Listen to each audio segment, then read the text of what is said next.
This gentleman is probably the longest reigning continuous pro wrestling writer in the country. I know that from his bio, it indicates that his column in the Post and Courier has been running longer than anybody else's. You can find it, of course, at postandcourier.com, and we have a direct link to his columns here tonight at the FDHLounge.com. A real pleasure to have on somebody who has seen such a great chunk of pro wrestling history firsthand, continues to follow it on a regular basis. I speak, of course, of Mike Mooneyham of the Post and Courier. Tremendous pleasure to have you in the FDH Lounge tonight, Mike. How are you, sir? I'm doing fine. It's my pleasure to be with you tonight, Rick. It's great to have you. You always seem to be covering some of the most fascinating stories going on in the history of wrestling here, going back to the great Mid-Atlantic days on into the present here, and something that basically encompass sort of past and present coming together. The legends of the past as they are today. This NWA Wrestling Legends Fan Fest down there in Charlotte, renowned for many things, because there were many different angles to it that were fascinating. But of course, especially to the hardcores, the first reunion of the original Four Horsemen, first time they'd been together since I guess 1987. So of course the thing that was funny to a lot of people going into this thing here. What's it going to be like with Ric Flair and Ole Anderson? If you've read their respective books, as I have, you have, and everybody else has, had to be some thoughts on that. So let's talk about that part of it here first and foremost. The Four Horsemen coming back together. Yeah, that was really something. Greg Price put together a heck of an event this past year, and he's done so in the past few years. But this event was probably more noteworthy because of the Horseman reunion, and that is for a lot of reasons, probably not the least of which was having Ric Flair and Ole Anderson actually sit at the same table together. Great strides have been made in the past to keep those two apart. They were both part of the Fan Fest last year, but actually never actually bumped into one another, which was a good thing. So I was a little hesitant to see what might happen this year with those two together after so many years. But as it turned out, everything went fine. No major incidents to report. And everything just went extremely smooth. The only hitch, and if you can consider it a hitch, was the lines were so long. Instead of signing autographs for a couple of hours and taking photos for an hour or so, those guys were signing and taking photos from noon until 7 or 7:30 that evening. It was just such a tremendous response. I can imagine that, yeah, just because, again, we all have such great memories of what it was like at that moment in time. There's a question that our producer who was able to get you booked tonight, Steve Servillo, he posed a question to me to have posed to you. I find it to be a good one here in terms of when you look at the politics of the wrestling business, incarnations of the Four Horsemen that maybe could have been but weren't. Everybody knows, again, in 1993, Tully Blanchard was rumored to be coming back. It ends up being Paul Roma instead. We all know how that ended up going. But are there any other things along the way here of somebody who was rumored to be joining and then didn't because they either left the promotion, another plan got devised for them internally, or something like that? And any big near misses you're aware of? No, not that I'm aware of. Certainly it was an elite group, but they were pretty careful about who they wanted to be a part of the group, with the exception of Paul Roma, who really, I don't think any of the guys at that time wanted him in the group. It was a decision made over their heads, and it was a last-minute decision because Tully got pulled back at the last moment. But, I think everyone would have wanted to be a horseman, but everyone couldn't be a horseman. Well, that makes sense. Well, the other one that comes to mind, as far as sticking out like the proverbial cold sore on the debutante, at least from a work rate perspective, would be Mongo. When you look at Steve McMichael in the late 90s, was that a thing where the wrestlers, knowing the star power and knowing the reflected glory of a Super Bowl champion, media figure, whatever, were okay with it in that sense? I mean, I've never heard them disparage him the way that they disparage Paul Roma. No, actually, they all, especially Rick, like Mongo. He might have not, in the ring, he might have not wrestled like a horseman, but outside the ring, he certainly lived like a horseman. Hey, that was half the battle right there, is to be able to fit in on that level. Yeah. But this, the NWA Legends Fan Fest, again, it focused on, of course, the Four Horsemen part of this as well, but there were a lot of other great legends there, and it seemed to be a roster I saw, from what I saw anyways, that seemed to focus on a lot of the big names from Crockett in the 80s, correct? Yeah, it did. But, there were a lot of other guys there as well, like Danny Hodge, for instance. Danny had been all over the country, but he never worked in the Carolinas. And he had a great time in Charlotte. He told me that he wished he had been able to work for Jim Crockett Promotions back in the day. It just never worked out that way. But yeah, most of the guys were legends who worked the Carolinas and Virginia back in the Jim Crockett Promotion days. And I've got to tell you, I've never seen so many so many old stars under one roof. It was incredible. You talk about names like the Horsemen, Harley Race, and some of the guys who had been sort of off the radar for years, like Mark Lewin. Nobody has tracked him down in years, and Lewin was there, totally unrecognizable unless you knew it was him. Just a tremendous array of talent. The Fargos, Donnie and Jackie Fargo together for the first time in more than 25 years. That was a real treat. Just so many great stars, and bringing back so many wonderful memories. What an event! Oh, I can imagine. Yeah, I mean, it sounds like that would just trigger memories just every time you turn around and you see somebody else like that. And again, you've been covering pro wrestling with the Post and Courier since 1979, so you've seen a lot of the great days of wrestling. I myself, missed the Mid-Atlantic days before the Georgia Championship merger. So I've resolved one day to catch up on that on DVD with some of the sets that are out there, because I understand how many great things I missed late 70s, early 80s. But I know that from your time on that circuit, you've had an enduring friendship with Ric Flair, among many others. But you're certainly well known as somebody who is one of Ric Flair's legions of friends out there. I'm wondering what crosses your mind. I heard him referenced a couple weeks ago on Monday Night Raw. The line that Triple H had about about why he wasn't going to put Evolution back together, and it was kind of a throwaway, but it was Batista's always hurt, and Ric Flair's probably off signing autographs in a VFW hall somewhere, or whatever it was that he said. It seemed gratuitous, and for a man who bills himself as Ric Flair's best friend, it sounded pretty jarring. Well, I got to tell you, Rick, it was very curious that he said that. They had planned on Rick coming back at one point and maybe becoming general manager of SmackDown, and Rick decided, not to go that route. And I even asked Rick about it. I'd asked him, I said, did you hear Hunter the other night on TV making that statement? And he said, yeah. And I said, why? That was sort of out of the blue. Why would he say something like that? He said, Mike, I really don't know.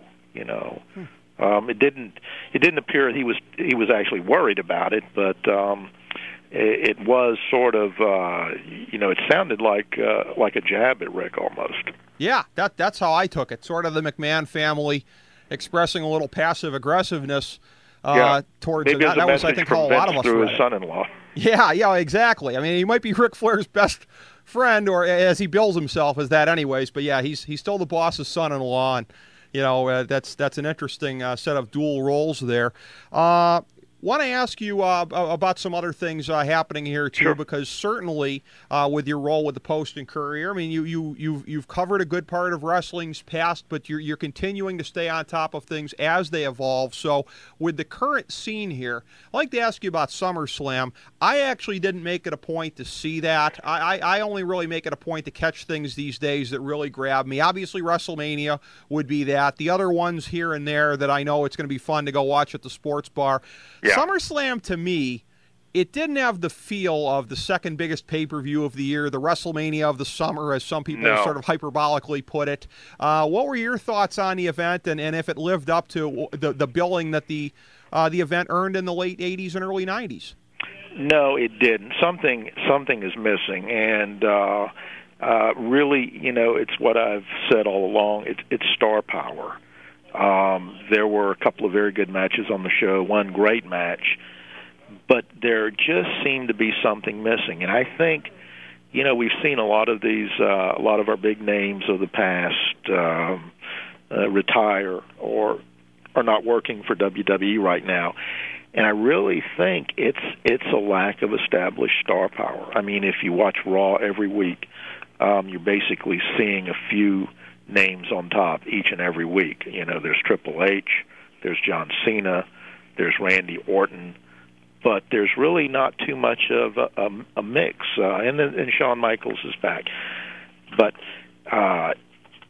SummerSlam, to me, was a good show, but certainly not a great show, certainly not up to the level of SummerSlams of the past.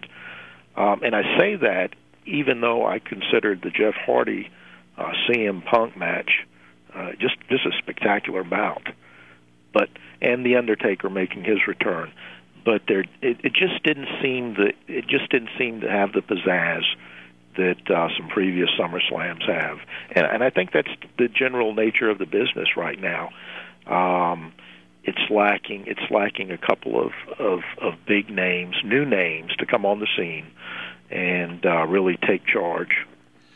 Well, and you mentioned one of the ones who is breaking through, having a 2009 that's putting him on that tier thus far, of course, being CM Punk. What was interesting, last week on the station here, I had what would probably be a good smart Mark versus Mark debate, I guess you could say, myself and Buck Woodward. He took, I think, the Mark perspective on The Undertaker coming back. Oh, it's great for business, blah, blah, blah. I said, you know what? I don't think we know this, because what's CM Punk going to look like at the end of this feud? His first match out with The Undertaker is a submission match. Nobody makes The Undertaker tap. Nope. Am I right to be concerned, Mike, for how CM Punk is going to come out of this thing at the end? Jeff Hardy's helped to make this guy as a main eventer. I'm very concerned about what happens in this next feud. I think it could be make or break for him. You're exactly right. CM is a smaller guy. Let's face it. Vince has been reluctant to push some of these guys, and it's going to be very important how CM Punk stacks up against The Undertaker. You're right; it could be make or break. If it's a match where CM Punk loses in a convincing fashion, he's on the way back down. But CM Punk is on the verge right now of becoming a major superstar. To go all the way, to go to that next level, it's going to take a star, the caliber of someone like The Undertaker, to make that happen. And I'm kind of skeptical. I hate to say, but I'm kind of skeptical about this. I feel the same way. I join you in the skepticism. I pray that we are both wrong, because, again, CM Punk is one of the potential redemptive lights for this company if he can come through. And, again, I hate to be the smart Mark cynic here, but I'm going to read you off what was my reaction on our FDH Lounge Twitter page when I got the news SummerSlam night of Bryan Danielson's signing. And this was maybe a little over the top as far as how I felt, but here's what I put. Bryan Danielson signs with Titan. Oh, this'll end well. Skits with Goldust. Squashed by Swagger. Announcers encouraging boring chants. Okay, so that's a little over the top, Mike, but I mean, you have to still be concerned, do you not, in terms of this guy, because he's kind of a fragile egg coming into the company. If CM Punk is small, but he's smaller, I mean, this guy's got to be handled the right way, and the company's not notorious for getting out of their way to get behind newcomers of his size. Nope. Bryan Danielson is small. He wasn't created by WWE. They have treated people like him in the past not so well coming in. And, I think this is an opportunity for WWE. I was excited to hear about Danielson signing. You know, I think he could be another. He has the potential, certainly, to be a superstar in the ring for this company. But if they bring him in and treat him someone like Brian Kendrick or Paul London or, you know, one of the other guys who's made great waves outside of WWE and have great ability, if they bring him in on that level as a glorified cruiserweight, then you can forget about it. He's wasting his time.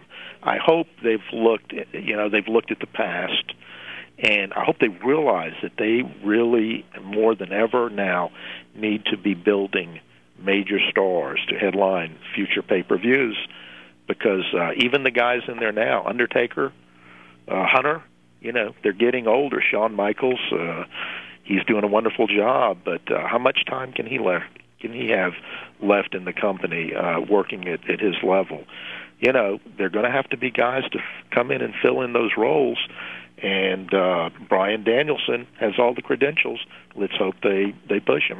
He certainly does. No question about that. Somebody who's one of the established stars, but just boom, out of nowhere, is on the outs with the company, perhaps strongly so based on the way that he reacted to the suspension. Good old Ray himself, Rey Mysterio, with the positive drug test. I see TJ on the other side of the glass, not a Ray fan, and he was in the house last night, I guess, for the match where he got turfed out of the company for 30 days here. But as I understand, Ray got in a lot of offense last night. It wasn't a complete squash.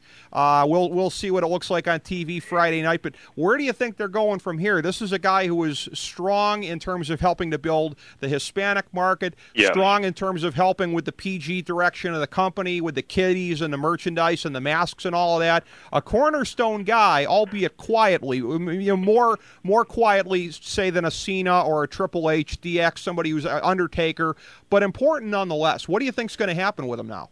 Yeah, he's extremely important, especially, you know, with their plans to expand the product, to go into Mexico. You know, you have to keep Ray. He is your shining star with that audience right now. And I know Ray has been, there have been some major disagreements over the past year. I don't think he's extremely happy with the way things are turning out, and he thinks he was unjustly suspended.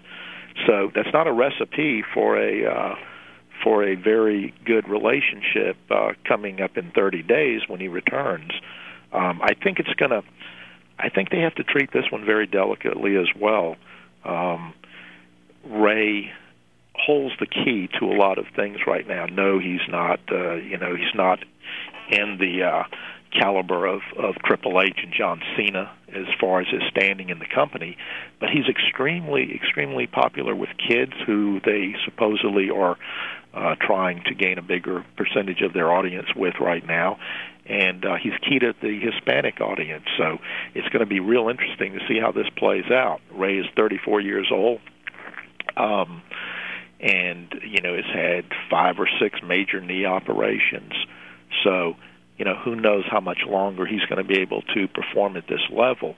But the next 2 years are very important. They better really stay on very good terms with him.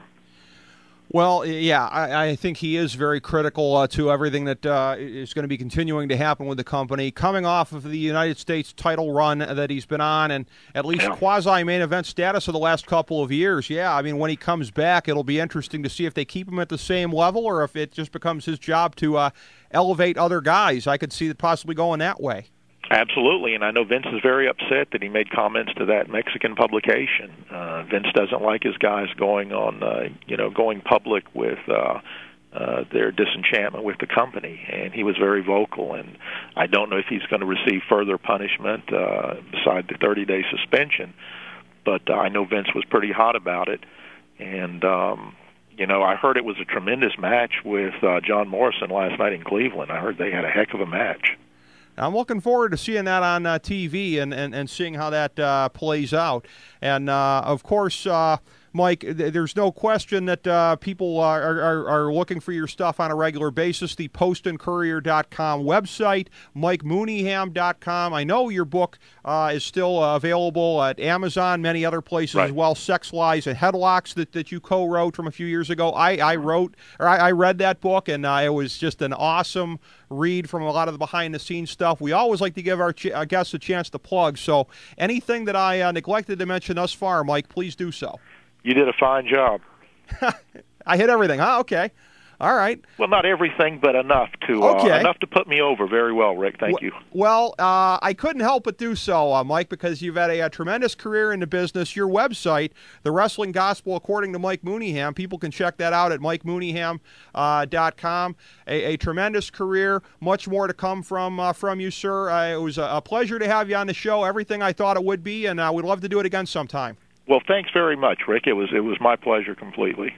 Oh, thank you so much. Mike Mooneyham, everyone, legendary pro wrestling writer, and a pleasure to have him on the FDH Lounge here tonight.